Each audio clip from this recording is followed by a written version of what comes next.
What's going on, everybody? I have an unexpected surprise. I broke my baler. See this arm right here? This all connects to a main shaft that goes across. Well, this shaft broke. Which one? This one right here. You can't see it because it's the one under. Here, I'll see if I can zoom it in. Okay, you see that shiny bit?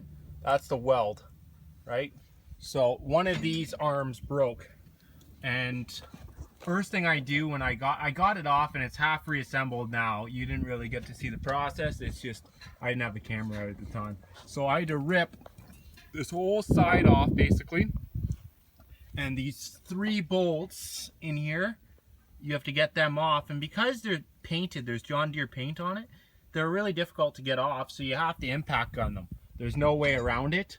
So it's been an interesting process to kind of learn how the baler works, but after tearing it half apart, you kind of got a more or less in depth on what works or how to do it and how to properly take it apart. Now, I always like to find the root cause of whatever the issue was. And what I think it was is one of these tines was coming loose, and it was scraping against the back. And what that was doing was it was creating unnecessary torque.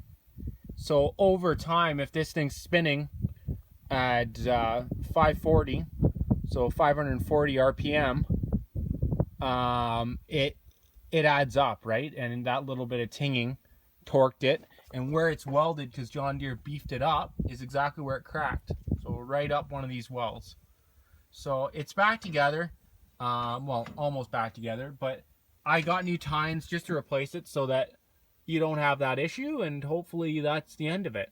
I still haven't gotten the mesh wrap going.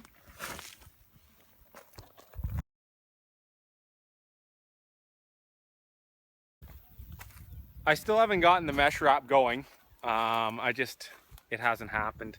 I'll do that second cut. I've got a little bit of stuff going on, so it's been a little crazy, but that'll get all done second cut. I have to change the oil in this tractor second cut, and I'll change the hydraulic fluid in the mower second cut. And what else can I tell you? Also, it's been, I don't know what it's like for you guys outside of Ontario, Canada, but where I am, it's been so dry that that people are feeding hay, and it's not even mid-July, which is a very scary notion because hay has gone up and because there's not a lot of hay around. And with hay not being around, the price is up. So if people are feeding it, they're going to start dumping cattle and animals, which isn't really a good thing right now because the beef prices have dropped drastically. Actually, I was checking it out on a couple stockyards. So there's a couple stockyards in Ontario. So there's Cookstown, there's Lindsay, which is now Kawartha, and there's Kitchener. And most of it was around $2 a pound, which is about a third of what it was last year. So it's not great for the beef industry this year. So we'll see how it goes, and not great, but that's part of it, right? That's farming.